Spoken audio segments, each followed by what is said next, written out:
एक गांव में रंगैया मंगम्मा पति पत्नी रहते थे।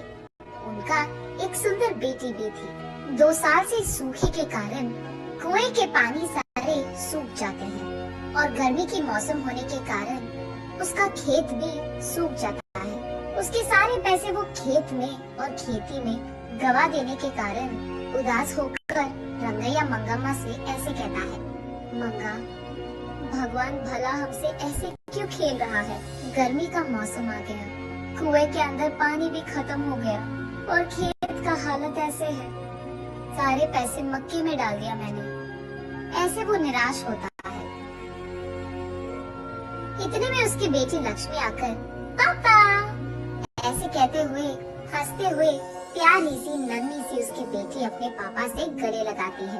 अपनी प्यारी बेटी को देखते ही रंगैया के चेहरे पे मुस्कान आ जाती है। वो उसके सारे दुख भूल जाता है। रंगैया को अपनी बेटी से बढ़कर इस दुनिया में और कुछ नहीं है, लेकिन वो हर वक्त सोचते रहता है कि उसकी बेटी को वो भला ऊंची पढ़ाई कैसे करवाएगा। तब बेटी अपने पापा से, क्या हुआ पापा, आप ऐसे क्यों हो, ऐसे पूछती है। कुछ नहीं बेटा, हमारे खेत में उग रहे मक्के हमारे हाथ नहीं आएंगे, इसी का डर है। कुएं का पानी भी तो सूख गया। ऐसे कहते हुए वो खेत की ओर दुख से देखता है। तब उसकी बेटी लक्ष्मी, पापा हमें कुछ नहीं होगा, जो भी होगा अच्छा ही होगा, ऐसे वो अपनी प्यारी बातों से कहती है।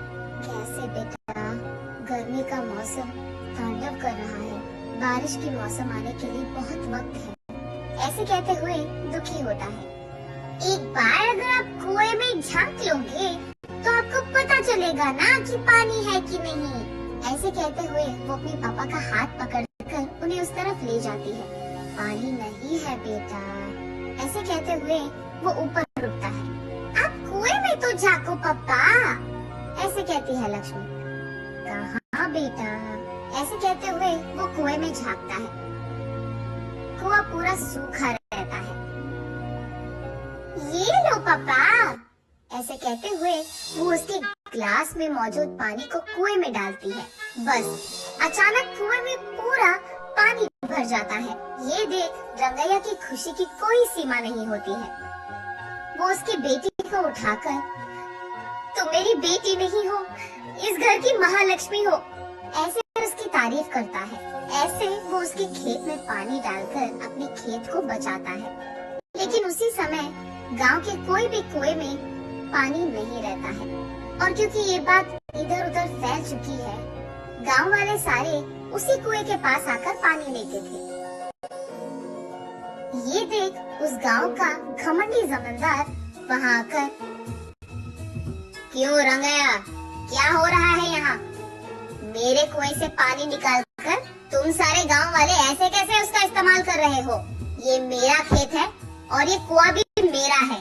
मैंने ये सोचकर दिया कि तुम गरीब हो, काम कर लोगे, लेकिन तुम यहाँ समाज सेवा कर रहे हो।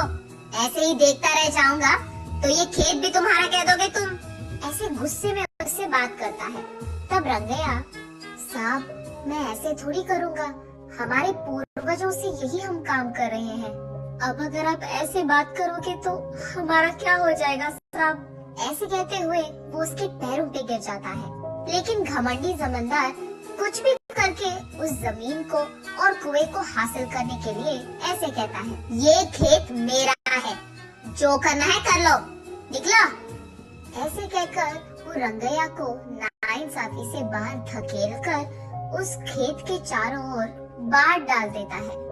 उसके कुछ समय बाद गांव वाले सारे सूखे को भुगत रहे होते हैं। सारे कुएं सूख जाते हैं और सिर्फ रंगैया के कुएं में पानी रहने के कारण गांव वाले पीने के पानी के लिए जमींदार के पास जाकर ऐसे कहते हैं, साहब पीने के लिए पानी ना होने के कारण प्रजा मुश्किलों में है। आप एहसान करके आपके कुएं का पानी हमको अगर दे सके तो, ऐसे विनती करते हैं। क्या पानी चाहिए? पानी तुम्हारे पूर्वजों की कुआं है कि तुम ऐसे पानी मांग रहे हो? पानी नहीं दूंगा, निकला। ऐसे उन लोगों को भी धकेल देता है। एक घूंट पानी दिला दीजिए साहब, हम यहाँ मर रहे हैं। ऐसे कहते हुए प्रजा उनसे विनती करती है। तब जमींदार उनके मुसीबत का फायदा उठाता है। ठीक है, पानी दूंगा, लेकिन ऐसे ही नहीं। मटके का दाम 10 रुपए करके दो, तब दूंगा पानी।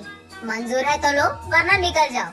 कुछ न कर पाने के कारण प्रजा चुपचाप उन्हें पैसे देकर पानी लेते हैं। घमंडी जमींदार जब पानी के लिए उसके मटके को कुएं के अंदर डालता है, अचानक एक ही झटके में सारा पानी सूख जाता है। तब जाकर जमींदार को अपनी गलती का एहसास होता है। रोते हुए रंगैया के पैर पकड़ता है और माफी मांगता है। कोई नहीं साहब, आपको आपकी गलती का एहसास हो गया है ना। तब जाकर वो रंगैया की बेटी की सहायता से जब मटके को कुएं के अंदर डालता है तो अचानक पानी पूरा भर जाता है कुएं में, और सारी प्रजा इस घटना को देख बहुत खुश होती है। रंगैया उस पानी को सारे गांव वालों में बांटते हुए, खेती करते हुए खुशी से जीता है।